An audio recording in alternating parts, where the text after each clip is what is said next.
ছুটে যাবে নাকি হারিয়ে পাহাড় সাগর বা লাল মাটি, দূর নদী ছাড়িয়ে অচেনা পথের বাঁকে ফেরিওয়ালার ডাকে আর শ্রীনগর কোনো অপেক্ষা করে থাকে। চিরা জীবনের মাঝে অন্য জীবনের সুরে হাতছানি দেয় কাছে দূরে, কাছে দূরে, কাছে দূরে, কাছে দূরে, কাছে দূরে, কাছে দূরে। বিশ্বকবি তাঁর পুনশ্চা কাব্যগ্রন্থে এই কোপাই নদীকে নিয়ে লিখেছিলেন ওর ভাষা আদিম যুগের, ওর চলন সাঁওতাল মেয়ের মতো। আজকের এই মেঘলা ভোরে নদীর দিকে তাকালে কবিতার সেই কথাগুলো যেন চোখের সামনে সত্যি হয়ে ধরা দেয়। স্নিগ্ধতার খোঁজে আজ খুব ভোরেই আমরা এসে পৌঁছলাম আমাদের প্রথম গন্তব্যে, কোপাই নদীর তীরে। আকাশে এখন রোদের দেখা নেই, বরং মেঘলা আদরে ঢাকা চারপাশ। ড্রোন ক্যামেরায় বন্দী হওয়া কোপাইয়ের এই বিস্তীর্ণ ল্যান্ডস্কেপ সত্যি অদ্ভুত সুন্দর। আজ এই মেঘলা সকালেও কোপাইয়ের নিজস্ব ছন্দে বয়ে চলার মাঝে আমরা এক দারুণ প্রশান্তির সাক্ষী হলাম। ধীরে ধীরে চারপাশ ভোরের আলোয় ভরে উঠেছে, আর তার সাথেই শুরু হয়ে গেছে লোকাল মানুষজনের ডেইলি রুটিন। আমরা এখানে আসার আগেই স্থানীয়রা বেরিয়ে পড়েছেন নিজেদের কর্মক্ষেত্রে। কেউ সাইকেলে চেপে, কেউ বা হেঁটে ব্রিজ পেরিয়ে ছুটছেন গন্তব্যে। গ্রামীণ জীবনের এই চেনা ব্যস্ততার মাঝেও এক অদ্ভুত শান্তি লুকিয়ে আছে। নদীর দুপাশে সবুজের সমারোহ আর তাল গাছের সারি, একদম দূষণমুক্ত সতেজ হাওয়া মনটাকে নিমেষেই তরতাজা করে দিল। শহুরে জীবনে এই মেঘলা ভোর আর এমন ফ্রেশ অক্সিজেন তো পাওয়াই যায় না। তাই কোপাইয়ের তীরে দাঁড়িয়ে এই সময়টা আমরা কেউই হাতছাড়া করলাম না। শান্তিনিকেতনের এই সকালের ভাইবটাই সত্যি স্পেশাল। ভোরের এই ম্যাজিক্যাল মোমেন্ট ক্যামেরাবন্দি করার পর এবার আমাদের এগিয়ে চলার পালা। আজকের দিনটায় আপনাদের জন্য রয়েছে আরও বেশ কিছু চমক। সকালের একরাশ মুগ্ধতা সঙ্গে নিয়ে আমরা আবার চেপে বসলাম গাড়িতে। সবুজ মেঠো পথ পেরিয়ে আমাদের গাড়ি এবার রওনা দিল শান্তিনিকেতনের দূরদর্শন ভবনের উদ্দেশ্যে। কোপাইয়ের এই ফ্রেশ মর্নিংটা এনজয় করার পর আমাদের গাড়ি আবার স্টার্ট নিল। গন্তব্য এবার শান্তিনিকেতন দূরদর্শন কেন্দ্র। শান্তিনিকেতনের মুকুটে আরও একটি পালক যুক্ত হয়েছিল 1998 সালের 9 আগস্ট। বিশ্বভারতীর বিশেষ অনুরোধে এবং তাঁদেরই দেওয়া জমির ওপর আনুষ্ঠানিকভাবে পথ চলা শুরু হয় শান্তিনিকেতন দূরদর্শন কেন্দ্রের। শাল, পিয়াল আর খোয়াই ঘেরা এই জনপদের নিজস্ব কৃষ্টি, রবীন্দ্র সংস্কৃতি, বাউল ফকিরদের সুর এবং আদিবাসী সম্প্রদায়ের বর্ণময় লোকসংস্কৃতিকে বৃহত্তর দর্শক সমাজের ড্রয়িং রুমে পৌঁছে দেওয়াই ছিল এই কেন্দ্রটির মূল উদ্দেশ্য। আমরা বেশ অনেকক্ষণ এই নিরিবিলি সবুজে ঘেরা ক্যাম্পাসে ঘুরে বেড়ালাম, পাখির ডাক শুনলাম।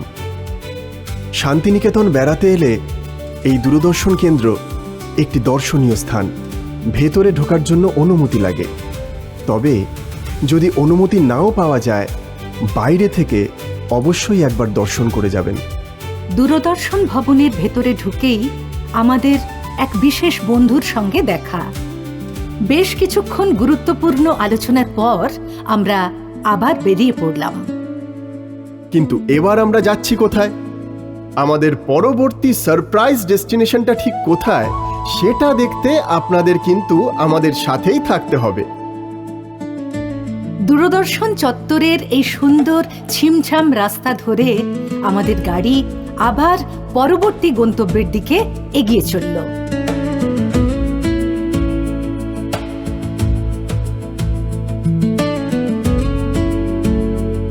শহরতলির এই শান্ত আর ছিমছাম রাস্তা দিয়ে আমরা এগিয়ে চলেছি এক দারুণ ডেস্টিনেশনের দিকে। শান্তিনিকেতনের আশেপাশের এই রাস্তাগুলো সত্যিই ভারী সুন্দর। মাঝে বড় কোনো বাজার বা যানজটের নামগন্ধ নেই। প্রভাত সরণি ধরে একটু এগোতেই আমরা চলে এলাম উদয়ন পল্লীর দিকে। দূরদর্শন কেন্দ্র থেকে এর দূরত্ব মোটে 2 কিলোমিটারের মতো, তাই গাড়িতেও সময় লাগে খুব কম। উদয়নপল্লী পেরিয়ে আমরা প্রবেশ করলাম আমাদের মূল গন্তব্যে, রবীন্দ্রনাথ ঠাকুরের অত্যন্ত স্নেহভাজন এবং বিশিষ্ট ব্যক্তিত্ব কালীমোহন ঘোষের বাড়ি। বাড়ির অন্দরমহলে পা রাখতেই যেন এক প্রাচীন ইতিহাসের নীরব ছোঁয়া অনুভব করলাম। দেওয়াল জুড়ে থাকা পুরনো সাদা কালো ছবি এবং সযত্নে রক্ষিত স্মৃতিচিহ্নগুলো আমাদের এক লহমায় নিয়ে গেল ফেলে আসা সেই সোনালী অতীতে। বিশ্বকবির অত্যন্ত স্নেহভাজন এবং বিশ্বভারতী তথা শান্তিনিকেতন গড়ার অন্যতম কাণ্ডারী ছিলেন এই কালীমোহন ঘোষ। রবীন্দ্রনাথ ঠাকুরের পল্লী উন্নয়ন ও সমাজ সংস্কারের যে সুমহান স্বপ্ন ছিল তার একনিষ্ঠ রূপকার ছিলেন তিনি। শান্তিনিকেতনের প্রবাদ প্রতিম সঙ্গীত ও নৃত্যশিল্পী শিক্ষক শান্তিদেব ঘোষ এবং দেশ পত্রিকার সম্পাদক সাগরময় ঘোষ তাঁর পুত্র। শান্তিনিকেতন বেড়াতে এলে কালীমোহন ঘোষের স্মৃতি বিজড়িত এই বাড়িটি দেখতে আপনারা অবশ্যই আসবেন।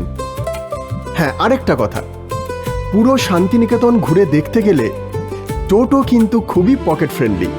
স্যার টোটো লাগবে নাকি? হ্যাঁ, আপনারা কি ঘোরান? হ্যাঁ, মানে পুরো শান্তিনিকেতনটা ঘোরানো হ্যাঁ তো? শান্তিনিকেতন। দেখুন, শান্তিনিকেতনটা ঘোরানোর জন্য আমাদের যেরকম একটা ক্যাটালগ বানিয়েছি, এটা হচ্ছে বিশ্বভারতী ক্যাম্পাসটা আমাদের, ঠিক আছে? আচ্ছা। পুরো ক্যাম্পাসটা আমরা টোটো প্লাস গাইড করে ঘুরিয়ে দেখাই। 1000 টাকা? 1000 টাকা বলতে দাদা 1000 টাকা হচ্ছে সিজনের রেট, ঠিক আছে আমাদের। আচ্ছা, সিজন মানে? সিজন বলতে গেলে যেরকম আমাদের যেমন বসন্ত উৎসব আছে, দোল আছে, মেলা আছে, এরকম আচ্ছা। তখন আমাদের রেটটা বেশি লাগে। নাহলে নর্মালি আমরা ওই 500-600 টাকার মধ্যেই ঘোরাই। আচ্ছা আচ্ছা আচ্ছা আচ্ছা শুধুমাত্র ক্যাম্পাসটা। আচ্ছা, হ্যাঁ। এছাড়া যদি ঘোরেন আমাদের এই সাইট সিনটা আমাদের আছে, ঠিক আছে? এই সাইট সিনগুলো ঘোরাই, যেমন কোপাই নদী আছে, পলাশবনি গ্রাম আছে, চতুষ্পুরের বুদ্ধমূর্তি, কঙ্কালীতলা, বাহ, যেটা হচ্ছে মা কালী 51 ফিট হচ্ছে সতীপীঠ আছে, হ্যাঁ, শেষ হ্যাঁ, সতীপীঠ, ঠিক আছে? এছাড়া হচ্ছে আমার গুড়ির আছে সুরুল জমিদার বাড়ি, সৃজনী শিল্পগ্রাম। আচ্ছা। তো সারা দিন ঘোরানোর জন্য, সাইট সিন করানোর জন্য আপনারা 2000 টাকা নেন? 2000 টাকা সারাদিনের ব্যাপার, এটা সারাদিন প্যাকেজ আমাদের। আচ্ছা, সারাদিনের প্যাকেজ। সারাদিনের প্যাকেজ। বাহ, ঠিক আছে, তাহলে ঘোরা যাক আজকে। ঠিক আছে, চলুন। হ্যাঁ, চলুন।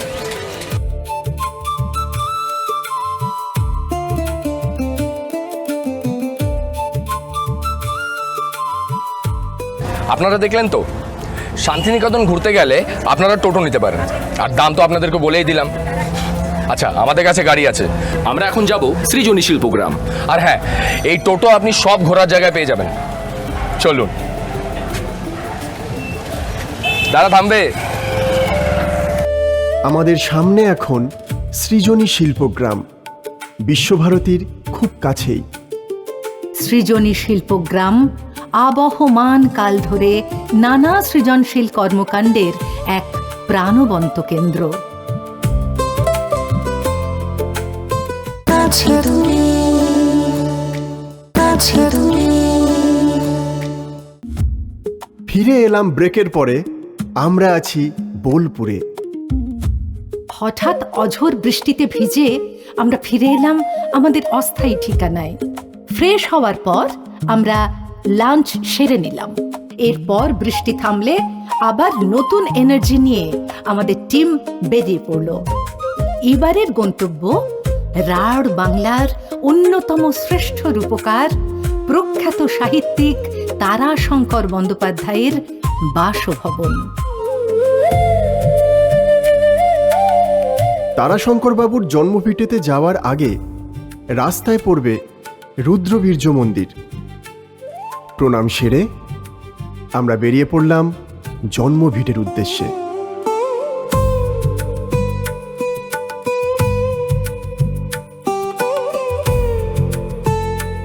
এরপর ব্রিজ পেরিয়ে দুপাশের সবুজ প্রান্তর পেরিয়ে আমরা পৌঁছে গেলাম তারাশঙ্করবাবুর জন্মভিটে লাভপুরে।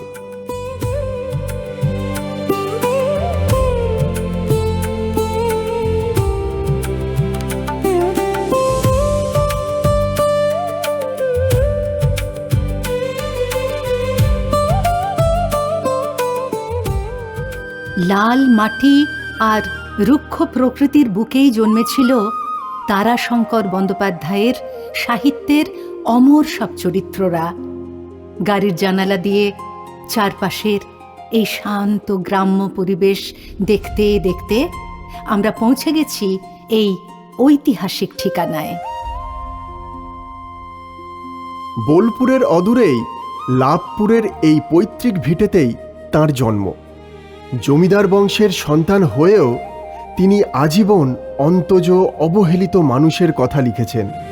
তাঁর কলমে রাঢ় বাংলার যে জীবন্ত ছবি ফুটে উঠেছে তা বাংলা সাহিত্যে এক বিরল সম্পদ। আমরা প্রবেশ করছি সেই পুণ্যভূমিতে। বাড়ির ভেতরে পা রাখতেই যেন এক অদ্ভুত নস্টালজিয়া ঘিরে ধরল।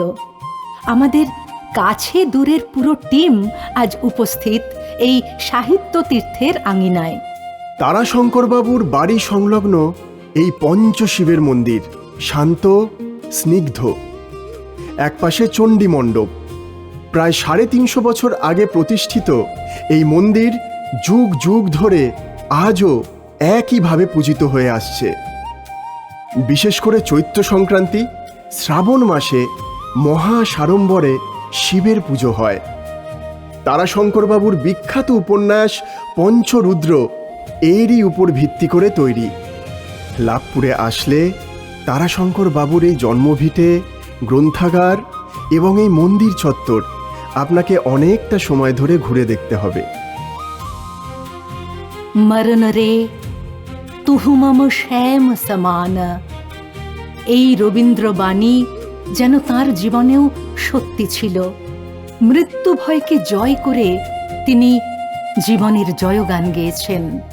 তাঁর আরোগ্য নিকেতন উপন্যাসের জীবন মশাই চরিত্রটি যেন তাঁর নিজেরই এক দার্শনিক সত্তা, যিনি জন্ম আর মৃত্যুকে এক অদ্ভুত নিরাসক্ত দৃষ্টিতে দেখেছেন। এই পবিত্র স্থান সংরক্ষণের দায়িত্বে যারা আছেন তাদের আন্তরিকতা সত্যি প্রশংসনীয়। তাদের ঐকান্তিক প্রচেষ্টাতেই আজ এই ঐতিহাসিক ঐতিহ্য এমন সুন্দরভাবে রক্ষিত হয়েছে। শ্রাবণের এই ধারা আজকে গগনে গরজে মেঘ ঘন বর্ষা। এই দিনে জন্মেছিলেন 129 বছর আগে আমি যেখানে বসে আছি এইখানে তারাশঙ্কর প্রথম সাহিত্যিক যিনি বাংলা সাহিত্যে 1967 সালে জ্ঞানপীঠ পুরস্কার পান। তারাশঙ্কর সাহিত্যের মধ্য গগনে যখন চলে গেলেন তখনই এই লাভপুর থেকে গিয়ে কলকাতার মতন জায়গায় টালা পার্কে, যেটার নাম এখন তারাশঙ্কর সরণি, আগে ছিল টালা পার্ক অ্যাভিনিউ, এখন সেই তারা ওখানে বাড়ি করেন। কিন্তু মা এই বাড়িতে থাকতেন। 69-এ মা এইখানেই পরলোক গমন করেন, ফলে মায়ের টানে প্রতি মাসেই তাকে আসতে হতো। রাঢ় বাংলার এই মাটি, এই বাতাস আর এই স্মৃতি বিজড়িত বাসভবন আমাদের মনে চিরকাল গাঁথা থাকবে।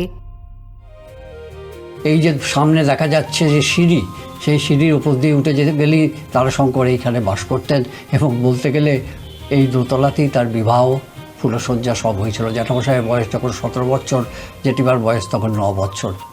যে আপনারা যে দূরদর্শন থেকে লাভপুরের মতন একটা যে গ্রামে যেখানে তারাশঙ্কর জন্মেছেন সেই বাড়িতে এসেছেন, তার জন্য প্রথমেই আপনাদেরকে আমরা আমাদের পরিবারের তরফ থেকে হার্দিক অভিনন্দন জানাই। যে কারণ দূরদর্শন এমনই একটি সংস্থা যার বাড়িতে দেখা যায় যে তাদের প্রচারে বহু মানুষ উদ্বুদ্ধ হন এবং খুব আনন্দিত এবং প্রফুল্ল হন। বিশেষ করে এই তারাশঙ্কর সম্বন্ধে জানতে পারবে মানুষ, তাতে মানুষের মধ্যে ভীষণভাবে আরও বেশি তারাশঙ্কর সম্বন্ধে জ্ঞান পরিধি বেড়ে যাবে। তারাশঙ্কর বন্দ্যোপাধ্যায় শুধু একজন লেখক নন, তিনি এক প্রতিষ্ঠান, এক ইতিহাস। তার এই পুণ্যভূমি থেকে আমরা এক রাশ অনুপ্রেরণা আর শ্রদ্ধা কুড়িয়ে নিলাম। এই বিশেষ সংগ্রহশালাটির নাম ধাত্রী দেবতা। তাঁর বিখ্যাত আত্মজৈবনিক উপন্যাস ধাত্রী দেবতার নাম অনুসারেই এই নামকরণ। এখানেই শান্ত সমাহিত ভঙ্গিতে বসে আছেন কথাশিল্পী তারাশঙ্কর বন্দ্যোপাধ্যায়ের মূর্তি। মূর্তির সামনে দাঁড়িয়ে মাথাটা যেন আপনা থেকেই শ্রদ্ধায় অবনত হয়ে আসে। এই সংগ্রহশালাটি একাধারে একটি সমৃদ্ধ লাইব্রেরি এবং তার স্মৃতি বিজড়িত কার্যালয়। কাঁচের আলমারিতে থরে থরে সাজানো তার রচিত কালজয়ী সব গ্রন্থ, গণদেবতা, হাঁসুলি বাঁকের উপকথা, আরোগ্য নিকেতন, কবি। নামগুলো দেখলেই চোখের সামনে ভেসে ওঠে বাংলার গ্রামীণ জীবনের এক নিখুঁত চালচিত্র।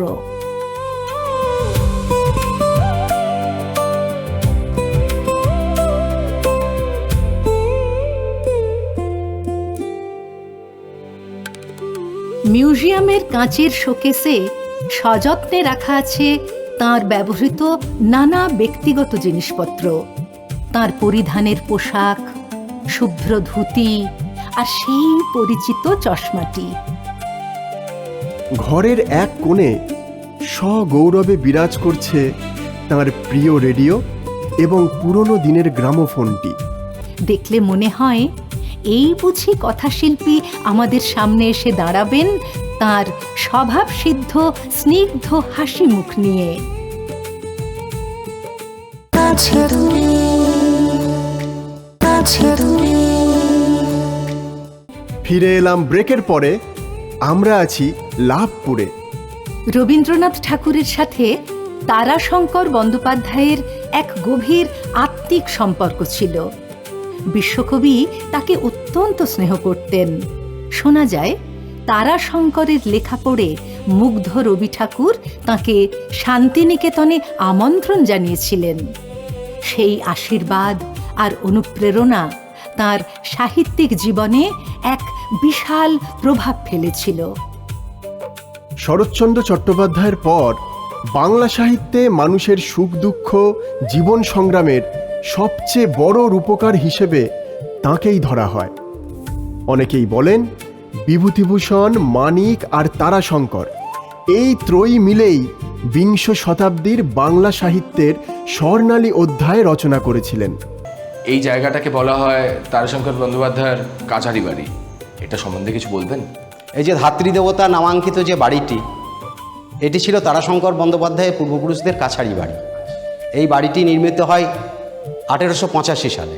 প্রথমে ছিল এটা কাছারি বাড়ি, পরবর্তীকালে জমিদারি সিস্টেম চলে যাওয়ার পর এখানে পাঠশালা হয়েছে, বাংলা কংগ্রেসের অফিস হয়েছে। এই বাড়িতে বহু স্বনামধন্য ব্যক্তি এসেছেন। নজরুল এসেছেন এ বাড়িতে, এ বাড়িতে এসেছেন বিভূতিভূষণ বন্দ্যোপাধ্যায়, এ বাড়িতে এসেছেন আশাপূর্ণা দেবী। 2014 সালে বীরভূম সংস্কৃতি বাহিনী মূলত একটি নাট্যদল এবং তারা সামাজিক কল্যাণকামী একটি প্রতিষ্ঠান। সেই প্রতিষ্ঠানে যিনি প্রাণপুরুষ ডক্টর উজ্জ্বল মুখোপাধ্যায়, তিনি স্থানীয় প্রশাসনের কাছে এবং ডিস্ট্রিক্ট ম্যাজিস্ট্রেটের কাছে লাভপুরের কিছু কৃতি মানুষের সহায়তায় তিনি আবেদন করেন যে অন্তত আমাদেরকে এই ঘরটি খোলার একটা চাবিটা দেওয়া হোক। আমরা এতজন নাট্যকর্মী এবং ছেলেপিলে আছি, অন্তত আমরা একটা করে ধূপকাঠিও জ্বালতে পারবো। এবং সরকারের প্রচেষ্টায় এখানে একটি সংগ্রহশালা নির্মাণ করা হয়। কোনো সরকারি অনুদান আমরা পাই না। যখন এই একটি মানুষের ঋণের স্বীকার করতে হবে, তিনি কিংবদন্তি চিকিৎসক এবং তারাশঙ্কর সাহিত্যের এখনও পর্যন্ত একমাত্র জীবিত চরিত্র। তিনি হচ্ছেন ডক্টর সুকুমার চন্দ্র ওরফে বিশু ডাক্তার। তিনি তারাশঙ্করের আরগ্যনিকেতনে আছেন, তারপর সুখসারি কথায় আছেন। তিনি আসেন যে তোরা যে এই নীলি চালাবি কী করে। তিনি দিনের প্রথম ফিসটা আজও পর্যন্ত এই ধাত্রী দেবতাকে প্রণামী হিসেবে অর্ঘ্য হিসেবে প্রদান করে চলেছেন। এই 10 টাকা একটা টিকিট করা হয়েছে, তাতে ইলেকট্রিক বিলটা চলে আসে, কোনোরকমভাবে খরচাটা উঠে যায়, এইভাবেই চলছে। আপনার অনেক অনেক ধন্যবাদ স্যার, নমস্কার। তার উপন্যাসের একটা বিখ্যাত লাইন এখানে না বললেই নয়, জীবন এত ছোট কেন? সত্যিই তো, এই ক্ষণস্থায়ী জীবনে তিনি যা সৃষ্টি করে গেছেন তা শতাব্দীর পর শতাব্দী ধরে অম্লান হয়ে থাকবে। বাংলার কৃষক, সাঁওতাল, বেদে সম্প্রদায়ের কথা তাঁর মতো দরদ দিয়ে আর কেই বা লিখেছেন?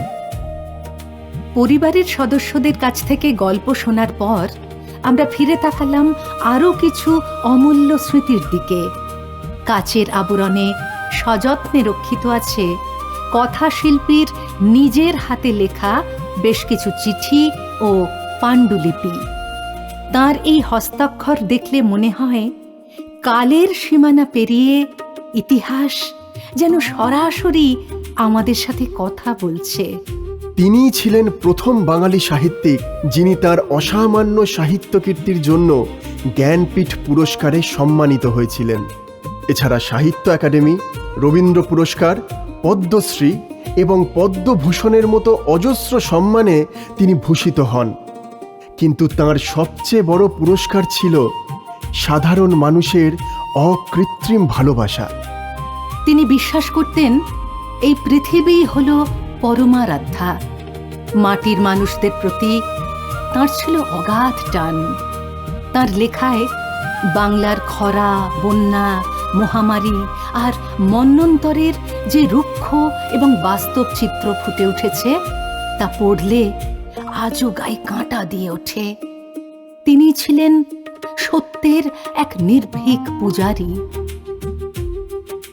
বাড়ির চত্বরে ঘুরে বেড়াতে বেড়াতে মনে পড়ছিল নাগিনী কন্যার কাহিনীর কথা। তন্ত্র, মন্ত্র, সাপুড়েদের জীবন, এক রহস্যময় জগৎকে তিনি কত অনায়াসেই সাহিত্যের আঙিনায় নিয়ে এসেছিলেন। তার পর্যবেক্ষণের ক্ষমতা আর চরিত্র চিত্রণের এই মুনশিয়ানা সত্যি অবাক করার মতো। এখানে এলেই বোঝা যায় কতটা গভীর জীবনবোধ থাকলে তবেই বিচারক বা সপ্তপদীর মতো কালজয়ী রচনা সম্ভব। তারাশঙ্কর বন্দ্যোপাধ্যায়ের সাহিত্যের আর একটি বড় দিক হল স্বাধীনতা সংগ্রাম আর স্বদেশপ্রেম। মহাত্মা গান্ধী এবং নেতাজি সুভাষচন্দ্র বসুর আদর্শে তিনি গভীরভাবে অনুপ্রাণিত ছিলেন। এমনকি দেশের স্বাধীনতা আন্দোলনে যোগ দিয়ে তাঁকে কারাবরণও করতে হয়েছিল। সেই দেশপ্রেমের আগুন তাঁর প্রতিটি লেখায় প্রচ্ছন্নভাবে রয়েছে। এই অনাবিল মুগ্ধতা আর এক রাশ সুন্দর স্মৃতি সঙ্গে করেই আজকের মতো আমাদের সফর এখানেই শেষ করছি। ততক্ষণের জন্য ভালো থাকবেন আর দেখতে থাকুন ভ্রমণ নিয়ে একমাত্র অনুষ্ঠান, শুধুমাত্র ডিডি বাংলায়, কাছে দূরে। নমস্কার।